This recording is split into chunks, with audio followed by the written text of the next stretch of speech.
Hello, Steve 89. Well, we've had a little bit of Halloween news. And naturally, like all other news, it comes in the morning when I'm about to go to sleep. I'm in Australia. Well, it's not really a surprise. It's been a bit of a roller coaster ride the last 6 months or so. Halloween Kills was supposed to be coming out this year in October for Halloween, just like the 2018 sequel. And a lot of people were thinking it's still going to happen because it's far enough away, it's still going to happen. And there's a lot of people just convinced, sure, it's going to happen, it's going to happen, it's going to happen. And I'm thinking, no, it's not going to happen. No, because yes, the cinemas will be open, there will be people, but it's going to be compromised. And they're not going to, what's the point in spending all that money, all that time, waiting like so many years for the first sequel and then this I guess it's a trilogy, this sequel trilogy, alternate trilogy, whatever you want to call it, waiting all this time just to sacrifice it on the altar of coronavirus and half-filled audiences or staggered seating and all this sort of stuff, all the things that are going to come with cinema coming back. They're just going to push it off a year, and I kind of thought this was going to happen. I'm not really surprised. But I'm surprised a lot of Halloween fans are surprised and they're kind of freaking out. And, memes with no, and I'm like, why? Of course. But I'm glad because I want it to get a good, proper release with... I want the stars to, go around doing the premieres and really giving it the effort they gave the last film. Because as much as I don't like Jamie Lee Curtis... because I kind of met her and she was kind of really just all business and really cold and pretty much was rude to me and really disappointed me because I travelled all the way from Melbourne to Sydney. Huge hassle just because I just wanted to meet her so bad because I love Halloween. And I thought maybe she'd be good to fans and good with fans. I wasn't sure and I was wrong. But I still loved the film. Had some issues with the issue of the rebooting and everything, but I did like it. I liked just having Halloween back, having the love and attention that it was getting was great.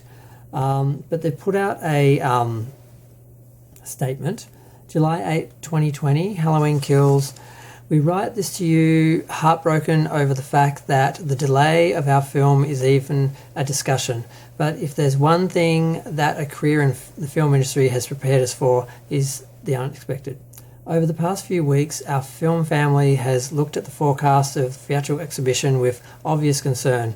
We have discussed the struggle of how to best present Halloween Kills to loyal fans around the world, as well as the new audiences that we hope to invite to this experience. It was a wild and vibrant production. We lined up a cast of legacy characters like Laurie, Tommy, Lindsay, Lonnie, Marion, of course, Brackett, and The Shape. Then alongside some new faces, we aggressively made the second chapter of our Halloween trilogy. It unfolded into an experience that was a creative playground, and we feel confident that our misfit pleasures will be seen as an unexpected entry into this franchise. If we released it in October of this year as planned, we would have to face the reality that the film would be consumed in a compromised theatrical experience. After weighing our options, we have chosen to push the film's theatrical release by 1 year. On top of a traditional release, Universal has agreed to an IMAX presentation of the film in October 2021. We are sound mixing and one of the greatest design teams that can slash, scream, and creep their way under your skin. We're going to have time to complete the film with the quality that fans deserve, and preparation on Halloween Ends has begun as well. It is an honour to be working with these characters and spending time in Haddonfield. We look forward to sharing our next chapter with you, David Gordon Green and John Carpenter. So that's the director and John Carpenter, of course. So it's not a shock it's happened. I'm glad it's happened because I wouldn't want to see a compromised release either. I wouldn't want to see it playing to half-filled audiences, and it wouldn't just having a lesser box office, and just even though people would take it into account, they'd take the Rona into account on some level, but on another level people are just going to look at the two films and go, oh, that made less money, didn't do as well. It's just not fair to put a sequel in this sort of climate and expect it to perform as well as the other films in the series. So I'm glad they're doing it. But the other interesting little thing, because there's a couple of things that have bothered me about the films, and I did a little bit of a review ages ago, like last Halloween, but one of the things that they did was they released a very, very short trailer, about 33 seconds. It starts off, I think, for a shot of a pumpkin, the Halloween tradition sort of title, blah, blah, blah. Then it shows us a couple of establishing shots of, the scenes we've already seen. A balloon stuck on the fence near where Michael, doesn't matter. But just some of the shots that we've already seen from the last film, some of the places. And then they go to the burning house, and then we see Laurie and her daughter and granddaughter. Were they in an ambulance? No, they weren't in an ambulance. They were in somebody's truck, weren't they?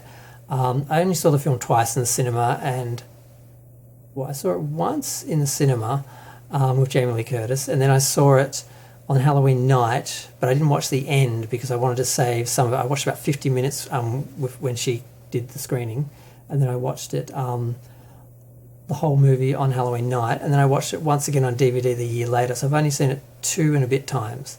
I only saw the ending twice, so forgive me if I don't remember. But they're in a truck, and they hear the ambulances, the fire truck's coming, and and Jamie Lee starts screaming, "No, let him burn," because obviously they're going to put the house out and they're going to rescue him, or he's going to escape. And I'm like, oh, thank God there's an excuse, a reason. I thought, if that bitch couldn't build a house for all those decades to trap the fucker in, this is ridiculous. I cannot accept he just walks out. This is ridiculous. I saw some pictures of him walking through the fire or something, or walking out of the entrance, or standing on the porch in front of the fire, and I wasn't sure if they were Photoshop or real, or if it was just going to be that simple that he just escapes and just walks out and then he's just chasing them around, and there's something to intervene. There's actually some excuse for why he isn't dead and burned under that house.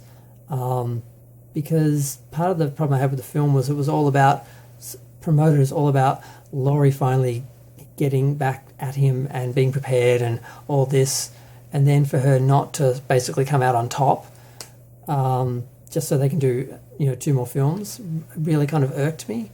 And they're still kind of doing that, but at least he's not just walking out. It's not just that she failed. They sort of, who would expect the fire and police and that to be there in a couple of minutes? They never are. They're never there when you need them, but when you don't need them, of course they show up, and so that's what's going to happen. That's how he's going to get out, blah, blah, blah. And the talk is that, and I don't believe this, but the talk was that they were going to try and basically do Halloween 2 again, where they'd be in a hospital and so forth. But from everything I've seen, it's not going to play out like that.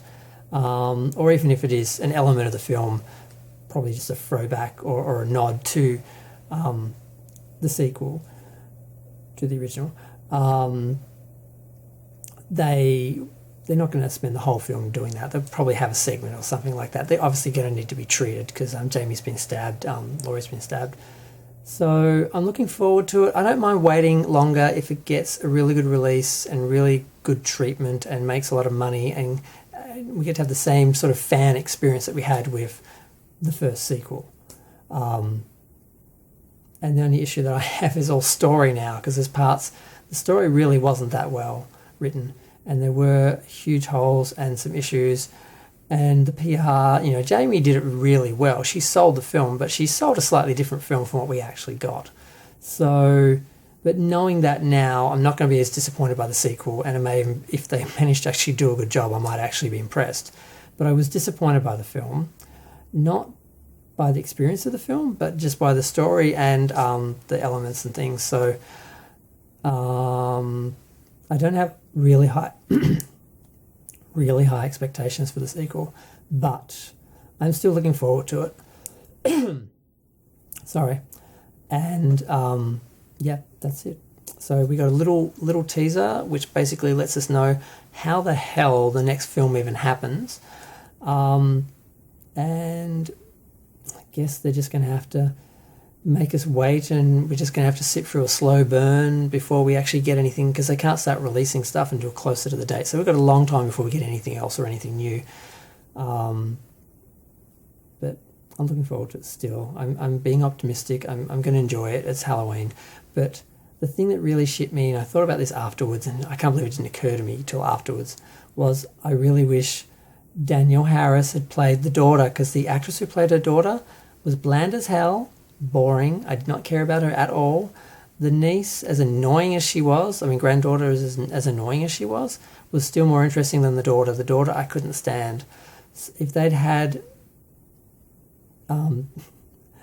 Danielle Harris in that role, even playing a bland, annoying as hell daughter that, just didn't have a clue and didn't know what was happening, even if she was playing that sort of character, still would have been better than that actress. So I really wish they'd done that. I think Jamie just didn't want the competition of Danielle Harris, so they just found some really bland, nobody actress who would not even, be visible next to, in the same frame as Jamie Lee. I think that sort of was the issue there. So I hope they find a way to put her in the sequel films, because she deserves it. She carried the Halloween film series basically after Jamie Lee went off to better things. So I think she doesn't get the credit she deserves, and she's a great actress, and she's nice to fans. There's nothing, you can't say anything bad about the woman. So I really hope they find some place for her in the sequel films. I've heard she does have a role in this film, but it's like everything else I've heard. It's just rumours and wish fulfillment and fantasy and very, very vague reports from what people saw being filmed. And the other great thing that I'm looking forward to is, of course, Kyle Richards coming back, because I'm gay. I watched The Real Housewives. I started watching The Real Housewives originally because the first episode I saw of Beverly Hills Housewives. It was like, oh my god, little Lindsay. What was her name? Lindsay. I want to say Lindsay Wagner. But that's an actor. Lindsay Wallace. Was it Lindsay Wallace? Yeah. Little Lindsay Wallace grew up and became, a real housewife, and that's why I started watching the shows. And I got addicted before my friends who watch it. But I always kept watching it just because I just want to know what happened to her, because I loved her from the films. So it's great to see her come back. I heard she broke her nose in the film. I'm just waffling now. I'm going to go. Feel free to share, like, comment, subscribe. Let me know what you think. What do you think of the preview? What do you think of the fact it's being delayed? And what do you think of what I think? But I just want it to be good. I don't care how long I have to wait at the end of the day.